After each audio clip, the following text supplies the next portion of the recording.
Hello दोस्तों। स्वागत है आपका आपके अपने YouTube channel online study with Bhanu में। दोस्तों, आज हम स्टार्ट करेंगे बायोलॉजी।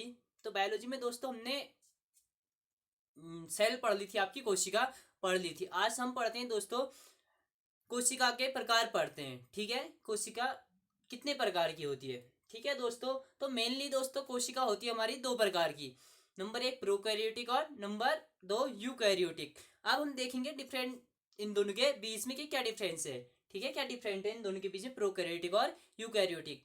ठीक है दोस्तों, स्टार्ट करते हैं। ठीक है, टाइप्स ऑफ सेल।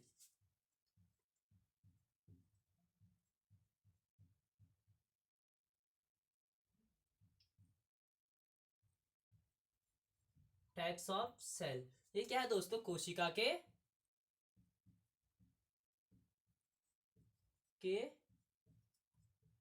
प्रकार। ठीक है, कोशिका के प्रकार। तो दोस्तों कोशिका के कितने प्रकार हैं। कोशिका दो प्रकार की होती है। कितने प्रकार की होती है, दो प्रकार की होती है। ठीक है, नंबर एक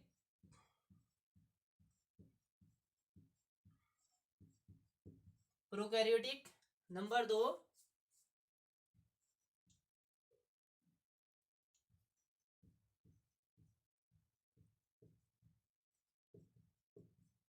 यूकैरियोटिक। ठीक है, ये नंबर एक प्रोकैरियोटिक, नंबर दो यूकैरियोटिक। ये अजीब सा नाम लग रहा है दोस्तों, लेकिन इंग्लिश में भी प्रोकैरियोटिक ही होता है और हिंदी में भी प्रोकैरियोटिक ही होता है। ठीक है, यहाँ भी प्रोकैरियोटिक होता है और हिंदी में भी, इंग्लिश में भी, दोनों एक से नेम होते हैं। ठीक है, इंग्लिश में भी हमें इसको ऐसे ही बोलना है। ठीक है, प्रोकैरियोटिक, और हिंदी में भी प्रोकैरियोटिक बोलना है। इसको हिंदी में भी हम यूकैरियोटिक बोलेंगे और इंग्लिश में भी यूकैरियोटिक। ठीक है, यूकैरियोटिक ही बोलना है, इसमें कंफ्यूज दोस्तों नहीं होना है। ठीक है, तो दोस्तों ये क्या है, मतलब टाइप्स ऑफ सेल, हमारे कोशिका कितने प्रकार की होती है। अभी हमने कोशिका पढ़ी थी, अब हम कोशिका प्रकार पढ़ रहे हैं। कोशिका दो प्रकार की होती है, प्रोकैरियोटिक और यूकैरियोटिक। तो दोस्तों प्रोकैरियोटिक कोशिका क्या है और यूकैरियोटिक क्या है। दोस्तों इन दोनों कोशिकाओं में केंद्रक उपस्थित रहता है, हमारा न्यूक्लियस उपस्थित रहता है। ठीक है, हमारा न्यूक्लियस उपस्थित रहता है। तो दोस्तों मैं बोला कि न्यूक्लियस उपस्थित रहता है, तो इसमें डिफरेंट क्या है, अगर न्यूक्लियस तो अगर दोनों में उपस्थित है। ठीक है, न्यूक्लियस यहाँ भी उपस्थित है, न्यूक्लियस यहाँ भी उपस्थित है, केंद्रक यहाँ भी उपस्थित है, हमारा केंद्रक यहाँ भी उपस्थित है। अब दोनों हमारा केंद्रक उपस्थित होता है। तो दोस्तों अगर दोनों में केंद्रक उपस्थित होता है तो इनमें भिन्नता क्या है, अब हमें वही देखना है। तो दोस्तों केंद्रक क्या होता है। ठीक है, ये हमारी कोई सेल है, ये हमारी कोई क्या है, कोशिका है। ये क्या हमारी कोशिका है। ये क्या होता है, हमारे इसके बीच में एक केंद्रक होता है। क्या होता है, एक केंद्रक होता है। तो इसमें क्या होता है, प्रोकैरियोटिक और यूकैरियोटिक दोनों में क्या होता है, कोशिका में केंद्रक उपस्थित होता है। ठीक है, प्रोकैरियोटिक का मतलब क्या है दोस्तों, प्रो का मतलब है दोस्तों आद्य, प्राचीन। ठीक है, कैरियोटिक मतलब क्या है, केंद्रक। ठीक है, तो मतलब इसमें क्या रहता है, केंद्रक पहले से विद्यमान रहता है, प्राचीन टाइप का, आद्य टाइप का केंद्रक रहता है, आद्य टाइप का केंद्रक रहता है। ये इसलिए प्रोकैरियोटिक होता है। ठीक है, और इसमें क्या रहता है दोस्तों, जब, ठीक है, इसमें आद्य टाइप का रहता है। और यूकैरियोटिक क्या है दोस्तों, यूकैरियोटिक में क्या रहता है, यूकैरियोटिक में रहता है हमारा न्यू। ठीक है, प्योर। यूकैरियोटिक क्या है, प्योर मतलब न्यू। ठीक है, केंद्रक मतलब प्योर केंद्रक रहता है। ठीक है, प्योर केंद्रक रहता है इसमें। यूकैरियोटिक में हमारे क्या रहता है, प्योर केंद्रक रहता है।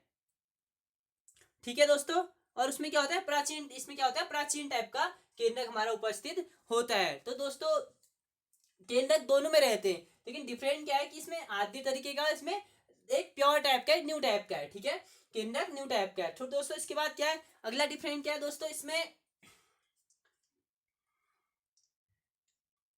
ठीक है, अगला डिफरेंट क्या है, अगला डिफरेंस क्या है दोस्तों इसमें, कि इसमें क्या होता है, केंद्रक झिल्ली उपस्थित नहीं होती है। केंद्रक झिल्ली उपस्थित नहीं होती है। ठीक है, इसमें केंद्रक झिल्ली उपस्थित नहीं होती है। तो दोस्तों और इसमें केंद्रक झिल्ली उपस्थित होती है।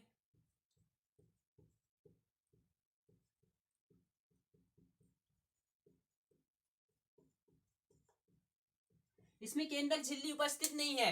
केंद्रक झिल्ली क्या होती है दोस्तों, ये हमारी केंद्रक के बाहर हम इसे, ठीक है, न्यूक्लियस मेम्ब्रेन बोलते हैं, ठीक है, न्यूक्लियस मेम्ब्रेन। ये न्यूक्लियस मेम्ब्रेन हमारी इसमें उपस्थित नहीं होती है, लेकिन इसमें क्या होती है हमारी केंद्रक झिल्ली, ये केंद्रक है, इसमें केंद्रक झिल्ली क्या रहती है, उपस्थित रहती है, ठीक है। लेकिन इसमें हमारी केंद्रक झिल्ली उपस्थित नहीं रहती है, केंद्रक झिल्ली अब्सेंट रहती है, न्यूक्लियस मेम्ब्रेन अब्सेंट रहती है, ठीक है। हम केंद्रक झिल्ली को इंग्लिश में क्या बोलेंगे, न्यूक्लियस मेम्ब्रेन बोलेंगे, ठीक है दोस्तों। तो इसमें क्या होता है, केंद्रक झिल्ली अनुपस्थित होती है, उपस्थित नहीं होती है, और इसमें क्या होती है, केंद्रक झिल्ली हमारी उपस्थित रहती है यूकैरियोटिक में, ठीक है दोस्तों। और एक अवस्था ऐसी होती है दोस्तों कि इसमें क्या होता है, एक अवस्था ऐसी होती है दोस्तों, एक दूसरा स्टेप, एक अवस्था ऐसी होती है दोस्तों कि इसमें केंद्रक झिल्ली बनना स्टार्ट होती है। एक अवस्था यहाँ पे होगी दोस्तों,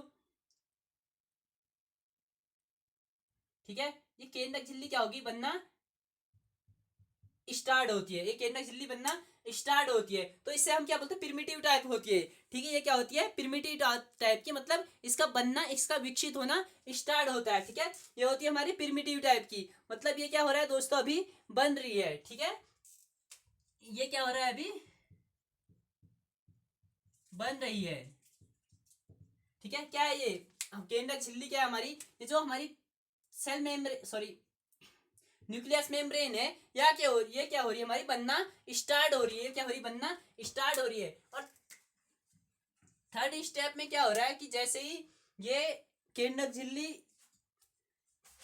बनती है, ठीक है, बनना स्टार्ट होती है, तो इसको लगता है कि ये पूर्णतया बन गई है, ठीक है। बट क्या होता है कि ये जब पूरी बनी नहीं रहती, तो तभी ये अपना काम करना क्या कर देती है, स्टार्ट कर देती है, क्या कर देती है, ये अपरिपक्व होती है, मतलब ये जैसे ही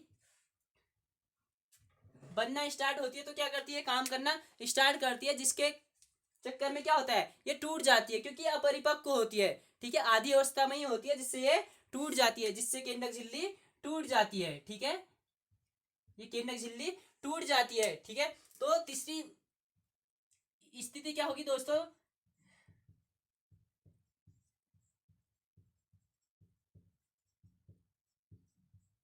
क्या होगी, टूटी फूटी अवस्था में केंद्रक झिल्ली होगी, ठीक है। केंद्रक झिल्ली कैसी होगी, टूटी फूटी अवस्था में, ठीक है, कैसी होगी, टूटी फूटी अवस्था में होगी केंद्रक झिल्ली, ठीक है दोस्तों। तो क्या था इसमें कि एक सिचुएशन ऐसी थी कि केंद्रक झिल्ली उपस्थित नहीं थी, तो दूसरी सिचुएशन क्या थी दोस्तों कि केंद्रक झिल्ली थोड़ा थोड़ा उसका विकास हो रहा था, केंद्रक झिल्ली बनना क्या हो रहा था, स्टार्ट हो रहा था। और एक सिचुएशन ऐसी थी दोस्तों, जैसे ही वो स्टार्ट केंद्रक झिल्ली हो रही थी और उसने क्या कर दिया, काम करना शुरू कर दिया, वो अपरिपक्व अवस्था में थी वो, ठीक है, पूर्ण नहीं थी, तो जिसके चक्कर में क्या हुआ कि अपरिपक्व में ही उसने काम करना स्टार्ट किया, तो केंद्रक झिल्ली हमारी क्या होगी, क्या होगी, टूट गई, ठीक है। केंद्रक झिल्ली क्या होगी, न्यूक्लियस मेम्ब्रेन क्या होगी, डैमेज हो गई, टूट गई, जिससे वो टूटी फूटी अवस्था में हो गई, ठीक है। इसके एग्जाम्पल देखेंगे दोस्तों, इसके एग्जाम्पल है दोस्तों बैक्टीरिया, ठीक है। एग्जाम्पल क्या है दोस्तों, इसके एग्जाम्पल है दोस्तों इसका बैक्टीरिया,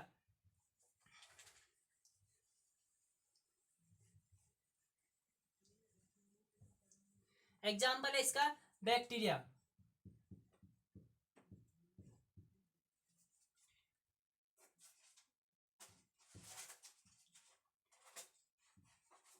एग्जाम्पल है दोस्तों इसका बैक्टीरिया, ठीक है। एक एग्जाम्पल है दोस्तों इसका बैक्टीरिया, ठीक है, बैक्टीरिया, ठीक है, एग्जाम्पल इसका बैक्टीरिया। और एक एग्जाम्पल है ब्यूग्रीन एल्गी, मतलब नील हरित शैवाल,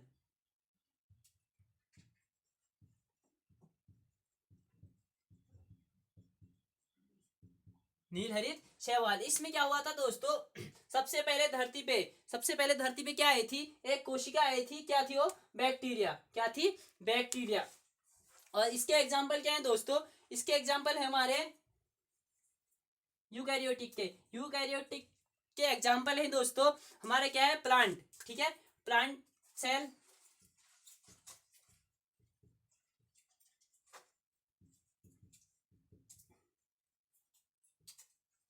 ठीक है, प्लांट सेल, एनिमल सेल, ठीक है। ये क्या है दोस्तों, इसके एग्जाम्पल हैं प्लांट सेल और एनिमल सेल, ठीक है। और भी इसके एग्जाम्पल है हमारे कवक की कोशिका, शैवाल की कोशिका, ठीक है,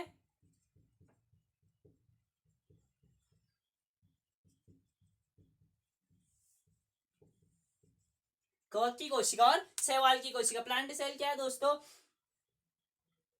पादप कोशिका,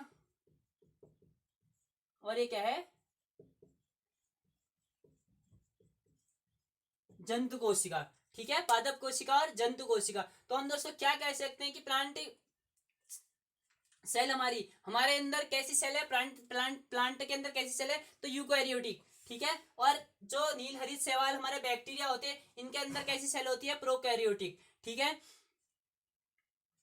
तो दोस्तों ये था। अगर हमारे पास क्वेश्चन आते हैं तो इस टाइप से कि यूकैरियोटिक सेल के एग्जाम्पल दो या प्रोकैरियोटिक सेल के एग्जाम्पल दो। ठीक है, या सेल कितने टाइप की होती है? ठीक है, बैक्टीरिया कौन सी सेल का एग्जाम्पल है? ठीक है, तो इस टाइप से हमारे पास अगर क्वेश्चन आएंगे तो अब हम क्वेश्चन कर सकते हैं। अगर दोस्तों अगर आपको वीडियो सही लग रही है तो प्लीज़ लाइक करें, शेयर करें और सब्सक्राइब करें, और ज़्यादा से ज़्यादा इस टाइम पे आप पढ़ने वाले बच्चों को शेयर करें। अगर आप पढ़ें तो आप इस वीडियो को आगे शेयर करें। ठीक है, जिससे सब लोग पढ़ सकें। ओके, थैंक यू दोस्तों।